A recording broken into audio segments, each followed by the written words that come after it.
Welcome back to the Terry Wilson 3 podcast. This is your humble host. Today I want to talk to you about something that most people, and especially if you're listening to the news, you're missing because you're thinking, hey, small businesses must be dying. You'd think giant corporations are taking over. You'd think AI is replacing everyone. You'd think only the biggest companies can survive. But believe me, something very different is happening.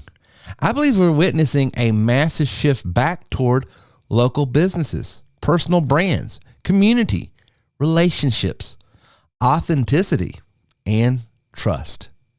In fact, I believe many small businesses are positioned better today than they ever have been in years.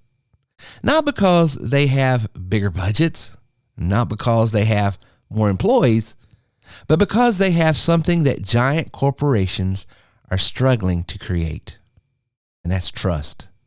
Today, I want to show you why, and I want to challenge you to see the opportunity hiding inside of all this chaos. You're listening to TerryWilson3.com. TerryWilson3.com. Inspiring, informative, and entertaining content for the entrepreneur and small business owner. Big business has a trust problem. Let's start with a simple observation. How many people do you know who genuinely trust large corporations, politicians, media companies, and billionaires? Not many, right? The 2025 Edelman Trust Barometer found that distrust among institutions remain at an all-time high, and many people believe businesses and governments primarily serve elites rather than just ordinary people. Big surprise, right? See, people are tired. They're tired of automated phone trees, chatbots that don't help, overseas call centers, hidden fees, being treated like you're just an account number. The bigger the organization becomes, the more disconnected they seem to have become as well. And here's the opportunity. Trust doesn't scale as easily as technology. People still want people. Why is Apple so innovative? Year after year after year after year, they're more innovative than all their competition. And yet they're just a computer company. They're just like everyone else. They have the same access to the same talent, the same agencies, the same consultants, the same media. Then why is it that they seem to have something different? Why is it that Martin Luther King led the civil rights movement? He wasn't the only man who suffered in a pre-civil rights America, and he certainly wasn't the only great orator of the day. Why him? And why is it that the Wright brothers were able to figure out controlled powered manned flight when there were certainly other teams who were better qualified, better funded, and they didn't achieve powered manned flight, and the Wright brothers beat them to it? There's something else at play here. About 3.5 years ago, I made a discovery. And this discovery profoundly changed my view on how I thought the world worked, and it even profoundly changed the way in which I operate in it. As it turns out, there's a pattern. As it turns out, all the great and inspiring leaders and organizations in the world, whether it's Apple or Martin Luther King or the Wright brothers, they all think, act, and communicate the exact same way, and it's the complete opposite to everyone else. All I did was codify it. And it's probably the world's simplest idea. I call it the golden circle. Why, how, what? This little idea explains why some organizations and some leaders are able to inspire where others aren't. Let me define the terms really quickly. Every single person, every single organization on the planet knows what they do, 100%. Some know how they do it, whether you call it your differentiating value proposition or your proprietary process or your USP.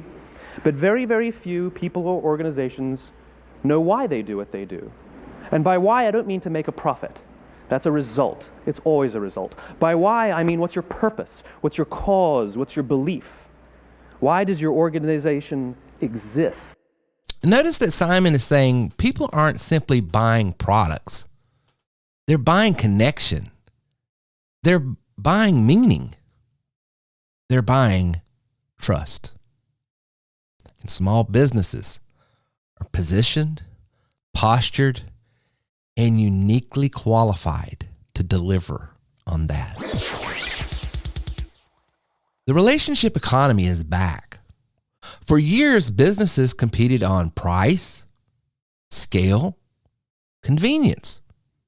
Today, they're competing on relationships. Researchers increasingly describe today's marketplace as a relationship economy where customers' loyalty and long-term relationships are becoming more valuable than single transactions. Think about your favorite coffee shop or restaurant, insurance agent, mechanic, barber, or pastor. Why do you go back? Because of relationship. People stay where they feel known. People stay where they feel valued. They stay where they feel remembered. The future belongs to businesses that create belonging, not just transactions. You know, I just lost a really good friend of mine. Her name was Rose Saucier. Bert and Rose were a huge reason why when I went on my health journey 5 years ago, I got immense results. Incredible results. They owned Anytime Fitness here in Boiling Springs, South Carolina. And for years, I went there, worked out, not because it was the best gym, even though it probably was, not because it was the location, because there's other gyms just as close, not because the equipment was any better, because there was some that was just as good. It was the relationship I had with Bert and Rose. It was the friendship. It was the camaraderie. I often told them and had them actually on this podcast that it felt more like Cheers, you know, the bar from the sitcom back in the 80s, where everybody walked in and everybody knew your name. And something incredible I noticed happen, and this is not to slight the new ownership, it's just to really put a spotlight on how well they ran their business, because there came a point where they sold the business. And when they sold the business, that dynamic, that huge value that I found in it being almost like a small family, almost like a local pub, a small church, that vibe for me and for others I've spoken to sort of went away a little bit, diminished. And that all goes to relationships. You know, one of the things I really am so proud about here at TW3 is not that we've been in business nearly 20 years, not that we have this technology that does this or that, not that it has all of these, you know, awards and all this. That's all great stuff. You know, my proudest, I guess, achievement, if you want to call it that, is some of the members, some of our clients, some of our customers have been with us nearly 18 years now.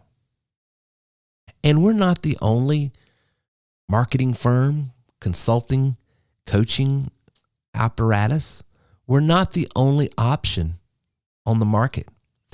And in some cases, and in some times, we're not the least expensive either. Yet, month after month, year after year, members stay with us through the good times and bad. They adopt the new technology. They implement the training. They leverage the relationships and the network here at TW3. Why? Because nothing, no technology, no AI, nothing replaces relationships. The pendulum always swings back. History works in cycles. The Industrial Revolution created giant factories. Then people wanted artisans and craftsmanship. Big box stores emerged. Then people wanted farmers markets. Mass production expanded. Then Etsy exploded. Amazon grew. Then local shopping began to rise again. A 2025 survey found many Americans are intentionally spending less with major retailers and more with small businesses. Why? Because people crave connection. Because people want authenticity. Because people want to know who they're supporting. The Telegraph or something. But this guy named Otto Rohwedder invented sliced bread. And he focused, like most inventors did, on the patent part and the making part. And the thing about the invention of sliced bread is this, that for the first 15 years after sliced bread was available, no one bought it, no one knew about it. It was a complete and total failure. And the reason is that until Wonder came along and figured out how to spread the idea of sliced bread, no one wanted it. That the success of sliced bread, like the success of almost everything we've been talking about at this conference, is not always about what the patent is like or what the factory is like. It's about, can you get your idea to spread or not? And I think that the way you're going to get what you want or cause the change that you want to change to happen is you're going to figure out a way to get your ideas to spread. And it doesn't matter to me whether you're running a coffee shop or you're an intellectual or you're in business or flying hot air balloons. I think that all this stuff applies to everybody regardless of what we do. That what we are living in is a century of idea diffusion. That people who can spread ideas, regardless of what those ideas are, win. And when I talk about it, I usually pick business because they make the best pictures that you can put in your presentation, and because it's the easiest sort of way to keep score. But I want you to forgive me when I use these examples because I'm talking about anything that you decide to spend your time to do. At the heart of spreading ideas is TV and stuff like TV. TV and mass media made it really easy to spread ideas in a certain way. I call it the TV industrial complex. And the way the TV industrial complex works is you buy some ads, interrupt some people, that gets you distribution. You use the distribution you get to sell more products. You take the profit from that to buy more ads. And it goes around and around and around the same way the military industrial complex worked a long time ago. That model of, and we heard it yesterday, if we could only get on the homepage of Google, if we could only figure out how to get promoted there, if we could only figure out how to grab that person by the throat and tell them about what we want to do, if we could do that, then everyone would pay attention, we would win. Well, this TV industrial complex informed my entire childhood and probably yours. I mean, all of these products succeeded because someone figured out how to touch people in a way that they weren't expecting, in a way they didn't necessarily want, with an ad over and over and over again until they bought it. And the thing that's happened is they canceled the TV industrial complex. That just over the last few years, what anybody who markets anything has discovered is it's not working the way that it used to. This picture is really fuzzy. I apologize. I had a bad cold when I took it. But the product in the blue box in the center is my poster child. Right? I go to the deli. I'm sick. I need to buy some medicine. The brand manager for that blue product spent $100 million trying to interrupt me in 1 year. $100 million interrupting me with TV commercials and magazine ads and spam and coupons and shelving allowances and spiffs. Also, I could ignore every single message. And I ignored every message because I don't have a pain reliever problem. I buy the stuff in the yellow box I always have. And I'm not going to invest a minute of my time to solve her problem because I don't care. Here's a magazine called Hydrate. It's 180 pages about water. Right? Articles about water, ads about water. Imagine what the world was like 40 years ago when it was the Saturday Evening Post and Time and Newsweek. Now there are magazines about water. New product from Coke Japan, water salad. Okay? Coke Japan comes out with a new product every 3 weeks because they have no idea what's going to work and what's not. This, I couldn't have written this better myself. It came out 4 days ago. I've circled the important parts so you can see them here. They've come out, Arby's is going to spend $85 million promoting an oven mitt with the voice of Tom Arnold, hoping that that will get people to go to Arby's and buy a roast beef sandwich. Now, I want you to try to imagine what could possibly be in an animated TV commercial featuring Tom Arnold that would get you to get in your car, drive across town, and buy a roast beef sandwich. You know, this is Copernicus. And he was right when he's talking to anyone who needs to hear your idea. The world revolves around me. Me, my favorite person, me. I don't want to get email from anybody. I want to get me-mail. So consumers, and I don't just mean people who buy stuff at the Safeway. I mean people at the Defense Department who might buy something, or people at, the New Yorker who might print your article. Consumers don't care about you at all. They just don't care. Part of the reason is they got way more choices than they used to and way less time. So this is Seth Godin really expounding on just one major thought, that no matter who you are, what you sell, whatever size of business you are, you could be a solopreneur listening to this podcast. You could be a store owner that has a retail shop.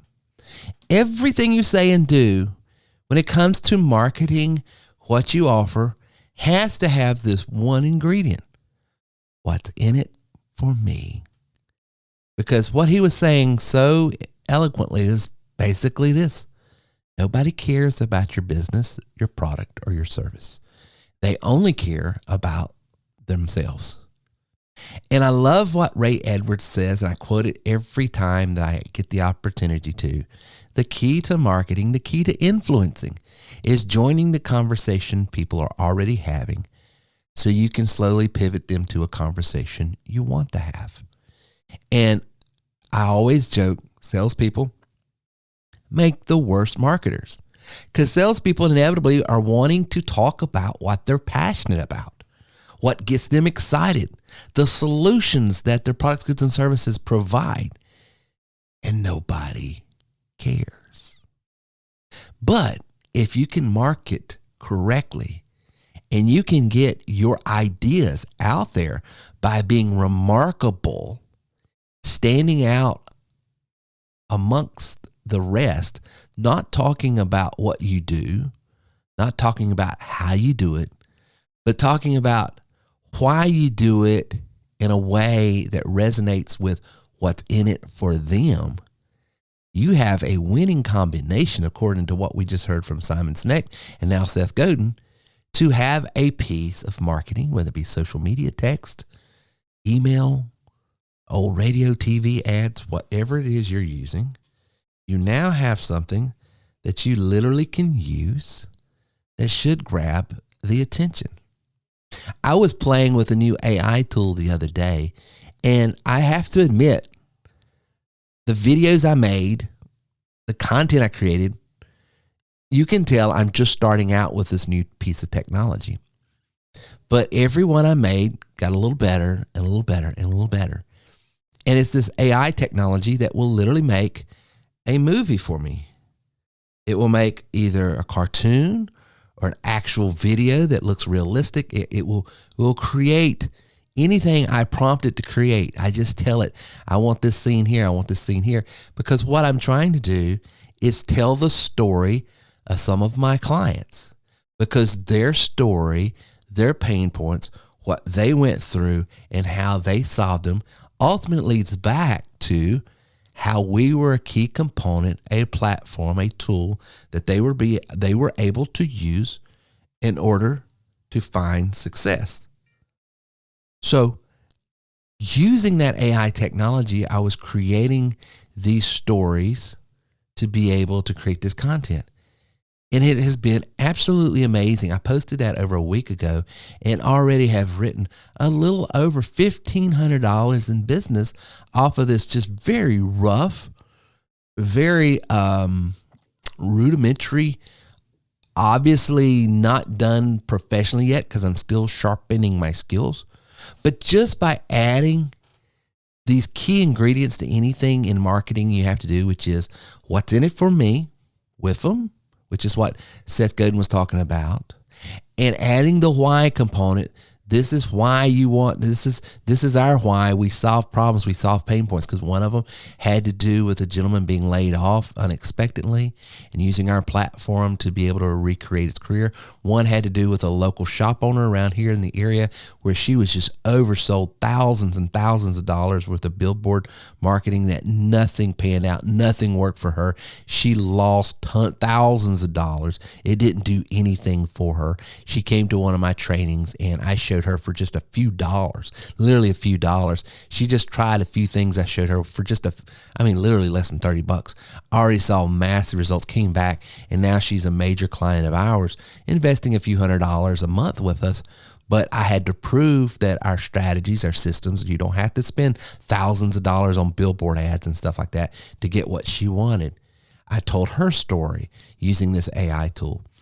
It doesn't matter what the tool is. I'm not here promoting that tool more so than this. Doing what Seth Godin just talked about and implementing what Simon Sinek was talking about. Start with why and always answer the question, what's in it for me? AI is helping small businesses compete, like I just said. This will surprise people. AI isn't just helping giant companies. It's helping small companies like mine and others. Historically, small businesses couldn't afford marketing departments or graphic designers or copywriters, analysts, or software developers. Now, one entrepreneur like myself can leverage AI to perform work that once required entire departments. Meanwhile, surveys show AI adoption among small and mid-sized businesses continues to grow rapidly. And what this means, though, is that local insurance agents can compete. Local coaches can compete. Local consultants can compete now. A local church can compete. The local real estate agent can compete. Technology basically has become the great equalizer. The future may belong to small, agile organizations rather than what has traditionally been the case, which is just large bureaucracies. The advantage is no longer size. The advantage is speed. Let's say that again. The advantage is no longer size. The advantage is speed.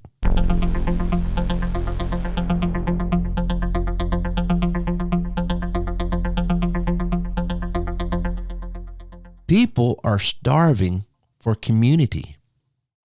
This may be the biggest point of this entire episode. People are lonely. People are disconnected. People have thousands of online followers and nobody to call when life falls apart. They're connected digitally, but disconnected relationally. That is creating enormous opportunity. The businesses, the churches, the organizations, and leaders that create genuine community are becoming magnets. People don't just buy products. They buy the belonging. Think about it. Harley Davidson, CrossFit, churches, local chambers of commerce, gyms, networking groups. People stay because of community. The product gets them, but it's the people that keeps them. Most of what we know about human life, we know from asking people to remember the past. And as we know, hindsight is anything but 20/20. We forget vast amounts of what happens to us in life, and sometimes memory is downright creative. But what if we could watch entire lives as they unfold through time?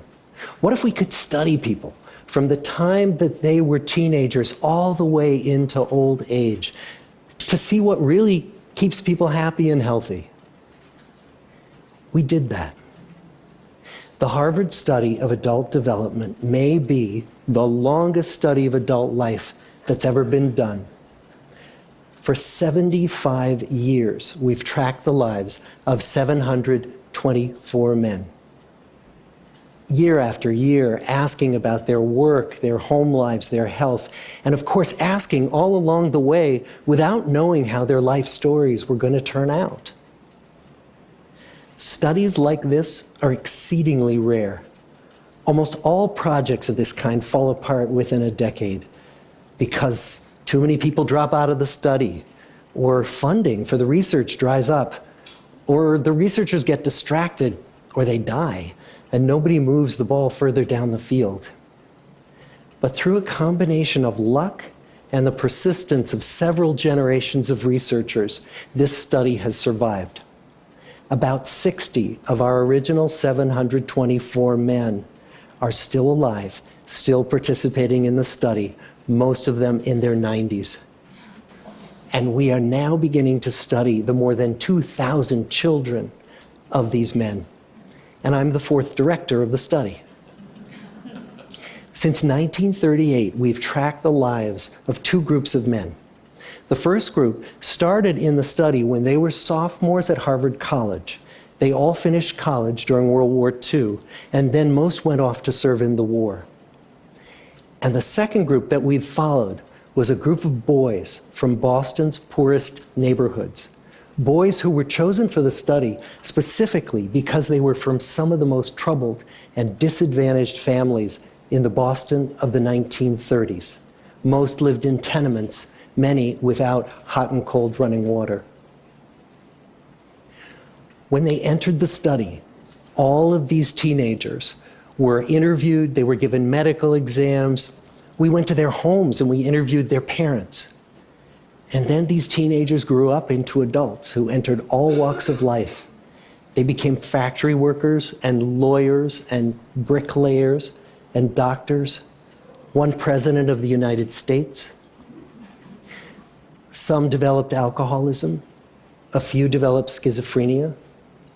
Some climbed the social ladder from the bottom all the way to the very top, and some made that journey in the opposite direction. The founders of this study would never in their wildest dreams have imagined that I would be standing here today, 75 years later, telling you that the study still continues. Every 2 years, our patient and dedicated research staff calls up our men and asks them if we can send them yet one more set of questions about their lives. Many of the inner city Boston men ask us, "Why do you keep wanting to study me? My life just isn't that interesting." The Harvard men never asked that question.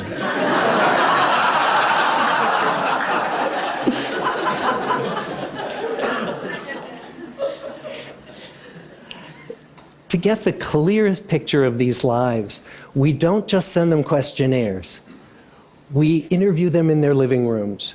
We get their medical records from their doctors. We draw their blood. We scan their brains. We talk to their children. We videotape them talking with their wives about their deepest concerns. And when about a decade ago we finally asked the wives if they would join us as members of the study, many of the women said, "It's about time." So what have we learned? What are the lessons that come from the tens of thousands of pages of information that we've generated on these lives? Well, the lessons aren't about wealth or fame or working harder and harder. The clearest message that we get from this 75-year study is this: good relationships keep us happier and healthier. Period. So, did you hear that?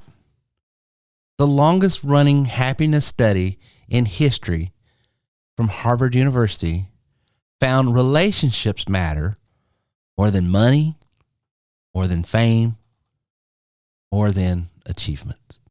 Trust has gone local. One of the fascinating trends researchers are observing is that trust is increasingly becoming local. People may distrust institutions, but they trust their employer, their pastor, their doctors, their local business owner, people they know personally. Trust is moving closer to home. That creates an enormous opportunity for local entrepreneurs. You don't need 1 million followers. You need 1,000 people who genuinely trust you. That's enough to build an amazing business. Now, why does all of this matter for TW3 listeners? Let me get practical. Most people listening today are either business owners or entrepreneurs, side hustlers, sales professionals, ministry leaders. What should you do? First, become visible. People cannot trust someone they never see. Second, become useful. Serve before you sell. Third, become consistent.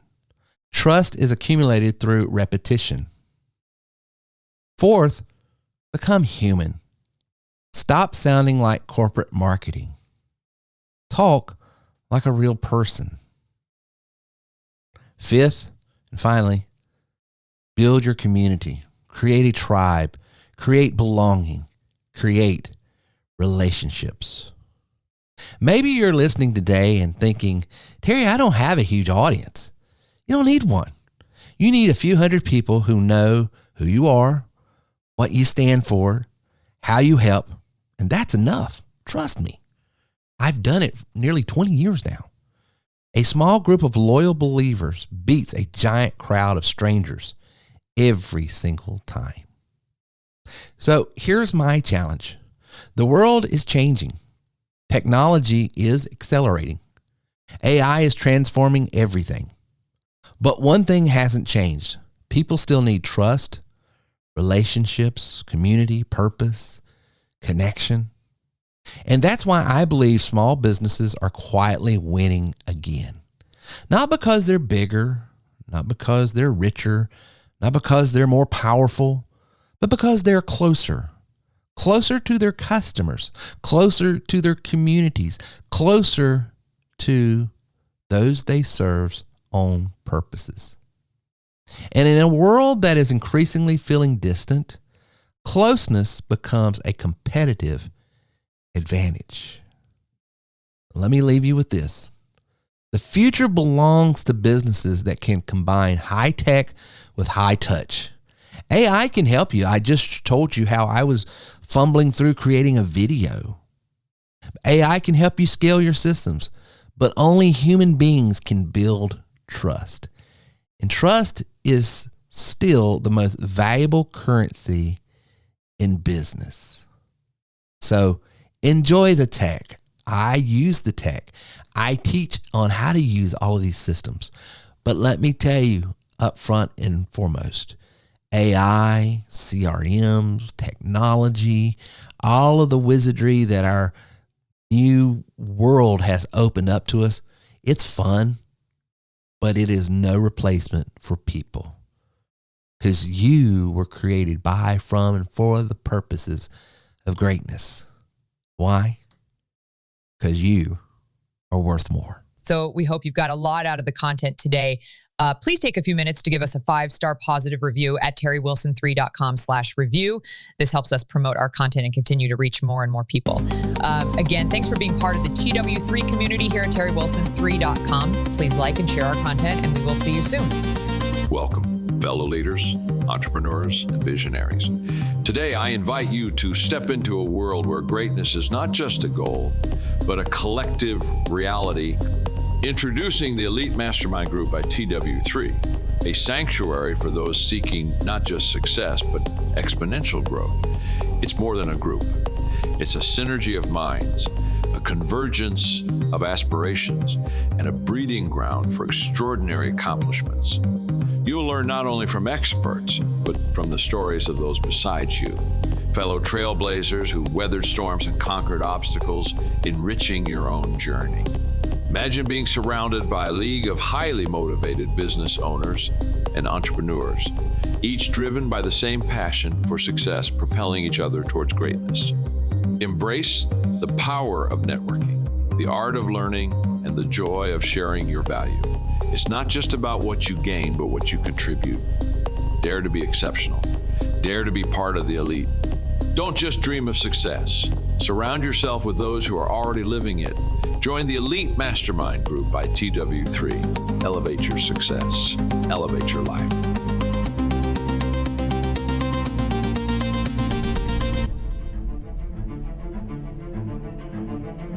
Unlock the power within you. Discover the untapped potential waiting to be unleashed. You Are Worth More isn't just a book. It's a transformative guide to understanding your unique value in today's ever-evolving marketplace. Visit youareworthmorebook.com and claim your free copy. Within these pages, you'll unravel the secrets to identify your distinct strengths, refine your skills, and ignite the passion to pursue your true worth. Life isn't just about survival, it's about thriving. This book is your roadmap to not only surviving, but excelling in a world that demands your best. It's about recognizing your potential, developing your talents, and finding the inspiration to chase after what truly matters to you. Let You Are Worth More be your companion on this journey. It's not just a book, it's a catalyst for change. Empower yourself, elevate your skills, and embrace the opportunities that await. Visit youareworthmorebook.com today and embark on the path to realizing your full potential.